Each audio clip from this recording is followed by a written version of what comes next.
শিৱসাগৰ নগৰৰ যি অবৰ্ণনীয় পৰিৱেশৰ বুজ ল'বলৈ আহি উপস্থিত হৈছে শিৱসাগৰ অভিভাৱক মন্ত্ৰী বিমল বৰা মোৰ সৈতে আছে। মই তেওঁৰ কাষলৈ আৰু মানে ৰেল লাইনৰ ওপৰতো বহু মানুহ আছে। যোৱাকালি ৰাতি 2 বজাত মই আৰু জিলা আয়ুক্ত তাত গৈ উপস্থিত হৈছোঁগৈ বহুত বিপদ সংকুলতাৰ মাজেৰে। তথাপি আমি গৈছোঁ। আজি এতিয়া আমি ৰেল লাইনৰ কাষে আপোনালোকৰ জৰিয়তে মই জনাইছোঁ ৰেল লাইনৰ কাষে আমাৰ যিখিনি মানুহ আছে তাত আমি এতিয়া ৰেলৱেৰ লগত কথা পাতিছোঁ।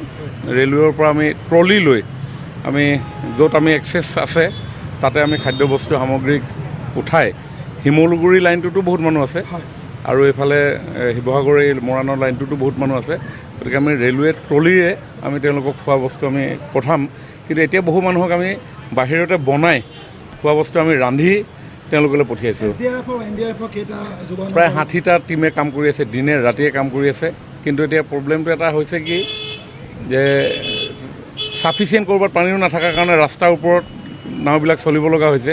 গতিকে বহুত নাও পামচাৰ হৈ গৈছে, বহুত আপোনাৰ ফুটিও গৈছে আৰু লগে লগে বাহিৰৰ পৰা আহিও আছে। গতিকে সম্পূৰ্ণ গোটেই ব্যৱস্থাটো আমি ইমান স্থানত সাহায্য আগবঢ়োৱা হ'ল। কোন স্থানত সাহায্য কোনো আইডিয়া নাই এতিয়া। তাৰমানে আমি প্ৰত্যেক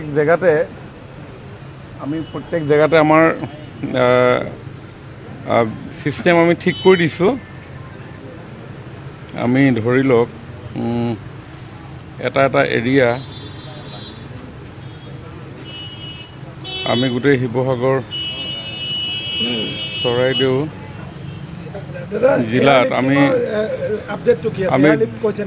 ডিমৌত আপোনাৰ আঠাবাৰী এটা পইণ্ট, ডিমৌ, ঘাঁহি পুখুৰী, খৰাহাট, মাহাৰণি, নহাট, নিতাই পুখুৰী, পশ্চিম পানীদিহিং, পালেঙি, পানীদিহিং, ৰজাবাৰী, ৰূপজ্যোতি, চৰগুৱা, চুকান পুখুৰী, থাওৰা দৌল, ডিমৌ ৱাৰ্ড নম্বৰ 10, শিৱসাগৰ, বাখৰ বেঙেনা, বেতবাৰী, বৰবাম, দিচাং পাৰ্ক, খেলুৱা, লাচিত, নামঘৰ মহল,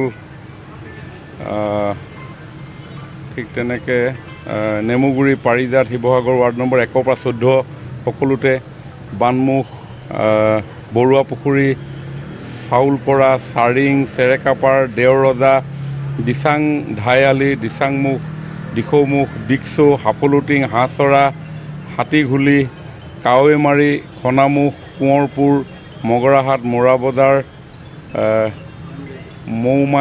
মৌমাই তামুলী, পাণবেচাৰ, ৰংপুৰ, ৰুদ্ৰসাগৰ, ফলগুৰি, ভূঞাখাট, দোলাকাষৰীয়া, নামটি, শান্তিপুৰ, বৰবৰুৱা, গেলেকী, নপাম, বাৰুৱাটি, নপুখুৰী, পিয়লি ফুকন, ৰজাভেটা, আমগুৰি, বৰাইহাবাৰী, বৰবাম, বৰচিলা, সকলোতে আমাৰ নাজিৰাত বানতুং এয়াৰলিফ্টিং আমি কৰি আছিলোঁ। কিন্তু যেতিয়া আমাৰ হেলিকপ্টাৰখন যায় তেতিয়া তাতে মানুহ উঠিব নিবিচাৰে। যোৱাকালি এজন মানুহ আমি লিফ্টিং কৰিছোঁ, এগৰাকী মহিলা। কিন্তু আমি এতিয়া খাদ্য সামগ্ৰী প্ৰেৰণৰ কাৰণে হেলিকপ্টাৰসমূহ ব্যৱহাৰ কৰিছোঁ বিভিন্ন স্থানত য'ত গৈ এক্সেছ হোৱা নাই। কাৰণ আমি গাড়ীৰে পঠিয়াইছোঁ, গাড়ী নাযায়, নাও পঠিয়াইছোঁ, তালৈ নাও যাব পৰা নাই। গতিকে আমি সেই তেনেকুৱা অঞ্চলবিলাক আমি